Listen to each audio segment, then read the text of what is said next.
Hey guys, welcome back to TechMan.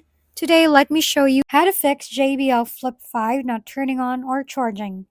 If your JBL Flip 5 isn't turning on or charging, here's how to troubleshoot it. First, test the charger and cable. Use a certified USB-C cable under 6 feet long and try different adapters or outlets, preferably one rated at 5 volts and up to 3 amperes. Original JBL chargers or equivalents usually works best. Next, check the charging port. Shine a light inside, and if you notice dust or lint, gently clean it with a wooden toothpick or a soft brush. Avoid liquids or metal tools to prevent damage. Now try a reset. Press the power button 3 to 8 times, and on the final press, hold it for 30 seconds until the speaker flashes or turns on. You can also force a power cycle.